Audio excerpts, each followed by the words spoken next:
Hello friends, welcome to my DR Dev Kaushik YouTube channel में आपका स्वागत है। जय हिंद, जय भारत। कैसे हैं आप लोग? आज हम बात करने वाले हैं एमपी जीके की जो सीरीज चल रही है, तो उसमें हम आज देखने वाले हैं मध्य प्रदेश की नदी घाटी परियोजना। आखिर नदी घाटी परियोजना क्या होती है? तो शायद आप लोग जानते होंगे कि नदी घाटी परियोजना क्या होती है, और यदि नहीं भी जानते, नहीं समझ में आता, तो आप लोग टेंशन मत लीजिए। मैं आप लोगों को बहुत ही सरल तरीके से बताने वाला हूं कि आखिर नदी घाटी परियोजना क्या है। तो हम देखते हैं आखिर यह नदी घाटी परियोजना का मतलब क्या होता है। तो नदी घाटी परियोजना का मतलब वह होता है कि जो नदियों के माध्यम से जो हमारा जल को एकत्रित कर लिया जाता है, इसका भराव क्षेत्र इकट्ठा हो जाता है, तो उसी जल को एकत्रित करने के बाद कोई बांध या डैम बनाया जाता है। मतलब पहले जो है किसी न किसी प्रकार से दीवार खड़ी कराई जाती है, जो बांध या डैम के माध्यम से किया जाता है। क्लियर हुआ? तो जो नदियों के माध्यम से जो एकत्रित किया हुआ जल, इकट्ठा किया हुआ जल ही क्या कहलाता है? नदी घाटी परियोजना कहलाती है, और इसी को हम क्या कहते हैं? नदी घाटी परियोजना कहते हैं। क्लियर हुआ? अब उस एकत्रित जल को, जो हमारा जल एकत्रित किया गया है, इकट्ठा किया गया है, उस एकत्रित जल को बहुत ही उद्देश्य को लेकर उपयोग किया जाता है। बहुत सारी बहुउद्देशीय परियोजनाओं के माध्यम से उपयोग किया जाता है। तो हम स्टार्ट करते हैं, आखिर नदी घाटी परियोजना क्या है। क्लियर हुआ? यह हमने देखा आखिर नदी घाटी परियोजना जो है, इसकी स्थापना कब की गई थी। तो यह नदी घाटी परियोजना को हमने समझा आखिर नदी घाटी परियोजना क्या है। तो हम देखते हैं अब नर्मदा जो है, नर्मदा घाटी परियोजना, फिर देखेंगे इंदिरा सागर परियोजना, ओमकारेश्वर परियोजना, महेश्वर परियोजना, सरदार सरोवर परियोजना। चंबल नदी की जो बात करेंगे तो चंबल नदी में भी देखेंगे। अभी हम देख रहे हैं नर्मदा घाटी परियोजना। तो नर्मदा नदी पर जो घाटी परियोजना बनाई गई है, सारी नदियों को हम देखने वाले हैं, सारी परियोजनाओं को हम देखने वाले हैं। तो स्टार्ट करते हैं नर्मदा घाटी परियोजना। आखिर नर्मदा घाटी परियोजना क्या होती है? ठीक, क्लियर हुआ?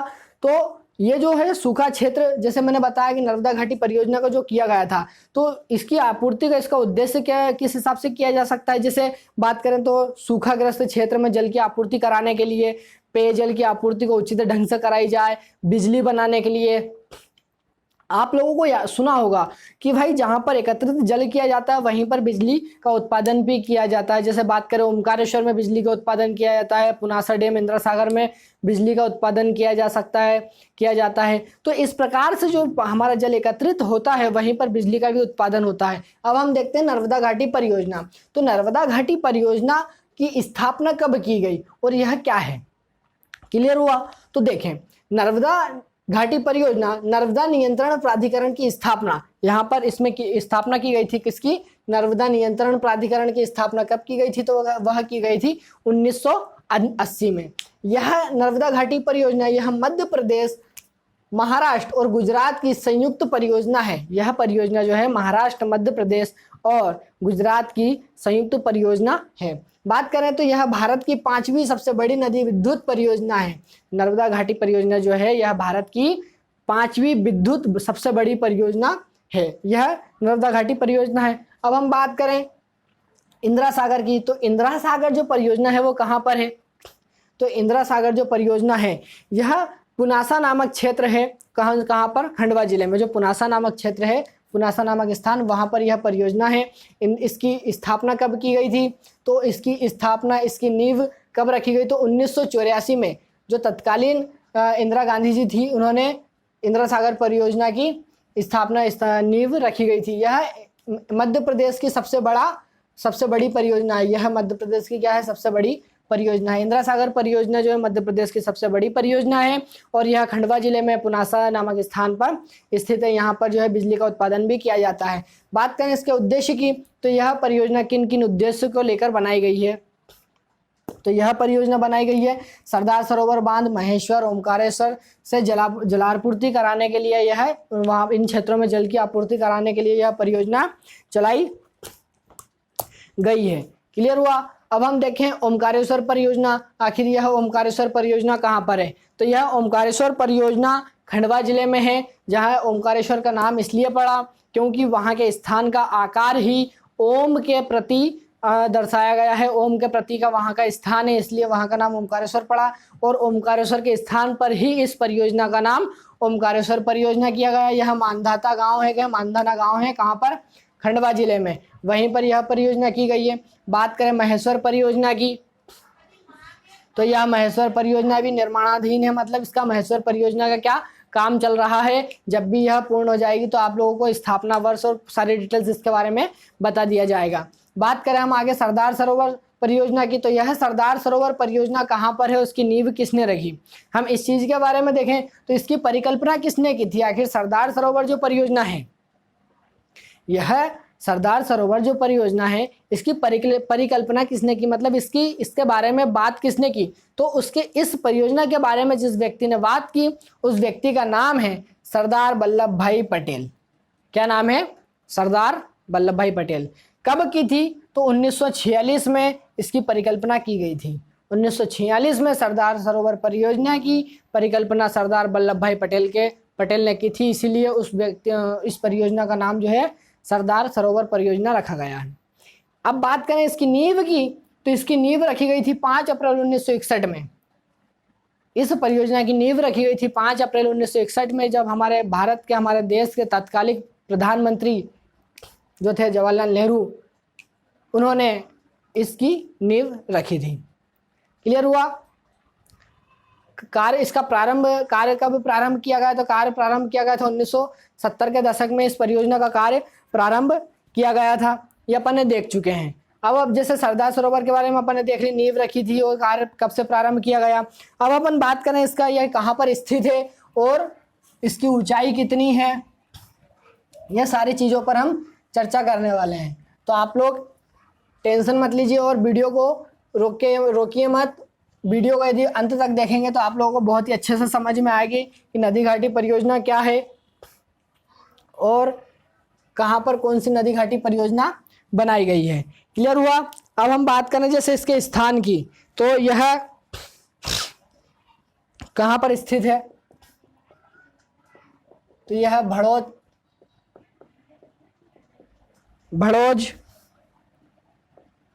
के पास एक केवड़िया नामक ग्राम है। कहाँ पर, गुजरात राज्य में। सीधी सी बात है, यह सरदार सरोवर परियोजना जो है यह गुजरात राज्य में बड़ौद जिले के पास केवड़िया नामक एक ग्राम है, वहां पर यह इसकी स्थापना की गई थी। क्लियर हुआ। अब हम बात करें इसकी ऊंचाई की, तो इसकी ऊंचाई है 138 मीटर, और इसकी टोटल ऊंचाई है 138 मीटर। नींव सहित की बात करें तो 163 मीटर इसकी नींव सहित की ऊंचाई है। क्लियर हुआ। मतलब इसकी ऊंचाई की बात करें तो इसकी ऊंचाई जो है वह 130 मीटर है, और नींव सहित की उसकी ऊंचाई की बात करें तो इसकी नींव सहित की ऊंचाई है कितनी, 163 मीटर इसकी ऊंचाई है। क्लियर हुआ। अब हम आगे और बात देखें तो इस बांध में जैसे इसकी एक विशेषता यह है, इस सरदार सरोवर बांध इस बांध में 30 गेट हैं। कितने गेट है, 30 गेट है। और ये 30 गेटों में यदि एक गेट को भी खोलते हैं, तो एक गेट को यदि अपन खोलते हैं तो समय कितना लगता है, 1 घंटे का समय लगता है। मतलब एक गेट को खोलने में, एक दरवाजे को खोलने में 1 घंटे का समय लगता है। इस सरदार सरोवर परियोजना जो है इसमें 30 गेट या 30 दरवाजे बनाए गए हैं। 30 दरवाजों में यदि एक दरवाजे को भी अपन खोलते हैं तो कितने घंटे का समय लगता है, एक दरवाजे को खोलने में 1 घंटे का समय लगता है। क्लियर हुआ। बात करें, यह दुनिया का दूसरा और एवं भारत का सबसे बड़ा बांध है। यह दुनिया का दूसरा तथा भारत का सबसे बड़ा बांध है। यह दुनिया का दूसरा और भारत का सबसे बड़ा बांध है। भारत का सबसे ऊंचा बांध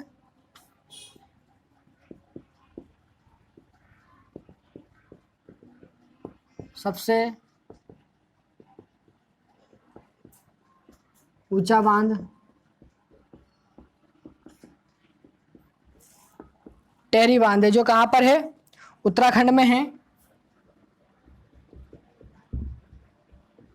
जो उत्तराखंड में है, भागीरथी और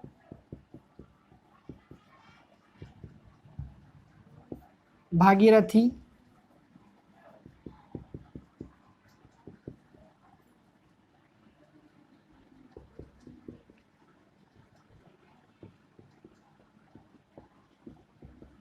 जो भागीरथी और भिलांगना नदी के संगम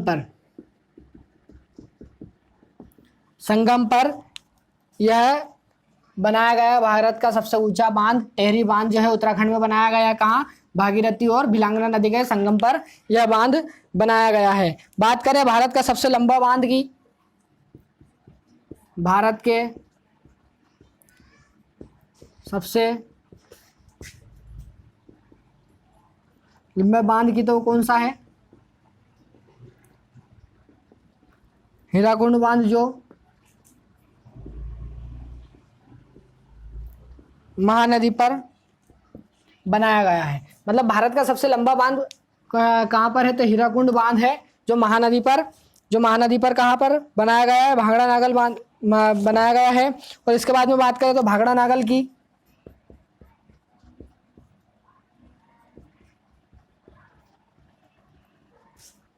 भाखड़ा नागल बांध भारत का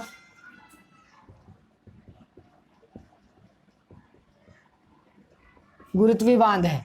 यह भाखड़ा नागल बांध जो है भारत का गुरुत्वी बांध है। क्लियर हुआ। तो अपन ने देखा दुनिया का यह जो सरदार सरोवर परियोजना है, यह दुनिया का दूसरा तथा भारत का सबसे बड़ा बांध है। और भारत की बात करें तो भारत के अंदर सबसे ऊंचा बांध कौन सा, टेहरी बांध, जो उत्तराखंड में भागीरथी और भिलांगना नदी के संगम पर बना हुआ है। बात करें भारत में सबसे लंबे बांध की, अपन ने सबसे ऊंचा देखा। सबसे लंबे बांध की बात करें तो यह हीराकुंड बांध है, जो कहाँ पर, महानदी के तट पर बना हुआ है। बात करें भारत का गुरुत्वी बांध, तो गुरुत्वी बांध कौन सा है हमारे पास, भाखड़ा नागल बांध कौन सा हमारा गुरुत्वी बांध है। क्लियर हुआ। अब इसी में अपन आगे देखें तो यह लाभान्वित क्षेत्र कौन कौन सा करती है। तो यह लाभान्वित क्षेत्रों की बात करें भाई कि यह बांध जो है, इस बांध में कौन कौन से क्षेत्रों को, किन किन क्षेत्रों को लाभान्वित किया जाता है। क्लियर हुआ। तो यह मध्य प्रदेश, गुजरात,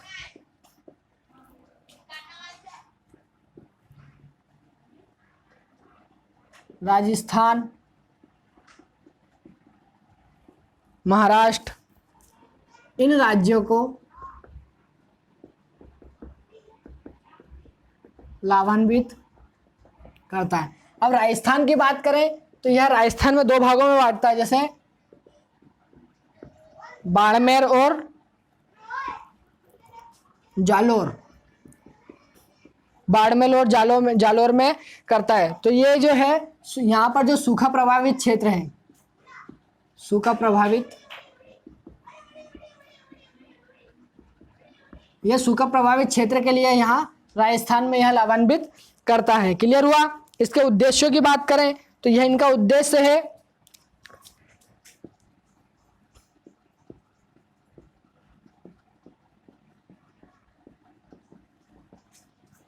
सिंचाई और सूखा प्रभावित क्षेत्र, सूखा क्षेत्र है ना, पेयजल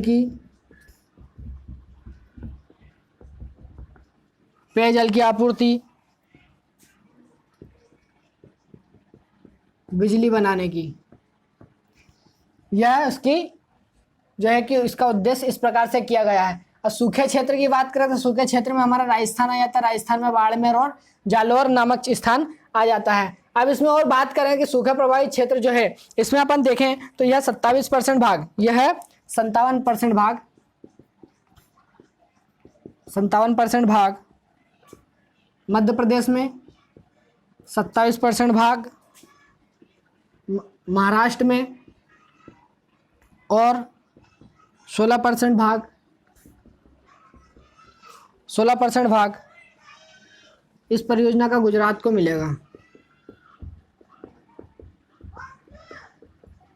यह इस परियोजना का भाग गुजरात को मिलेगा। इस प्रकार से जो है हमारे नदी घाटी परियोजना हो जाती है। तो अपन ने देख लिया कि भाई मध्य प्रदेश की कौन कौन सी नदी घाटी परियोजना है, क्लियर हुआ।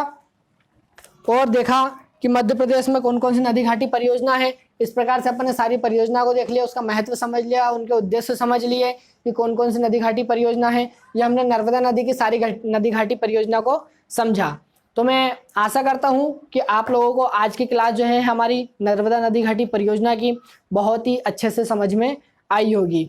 और हाँ, आप लोग टेंशन मत लीजिएगा, मैं जो बोल रहा हूँ उसको आप लोग अच्छे से ध्यान से सुनिए। हो सकता है कि मेरी जो लिखावट है वो आप लोगों को समझ में ना आए, कोशिश कर रहा हूँ मैं कि भाई लिखने का तरीका बहुत अच्छे से सुधर जाए। मैं बहुत कोशिश कर रहा हूँ और आप लोगों को बहुत ही अच्छे तरीके से और प्रस्तुत करवा पाऊँ मैं, क्लियर। तो मैं आशा करता हूँ कि आप लोगों को आज की क्लास बहुत अच्छे से समझ में आई होगी। यदि नहीं समझ में आई हो तो प्लीज़ आप लोग मुझे कमेंट बॉक्स में बताएं, और यदि चैनल को अभी तक सब्सक्राइब नहीं किया है तो सब्सक्राइब करें, ठीक है। तो जो सब्सक्राइब करने के बाद मेरे हर एक वीडियो के नोटिफिकेशन आप लोगों को मिलते रहेंगे।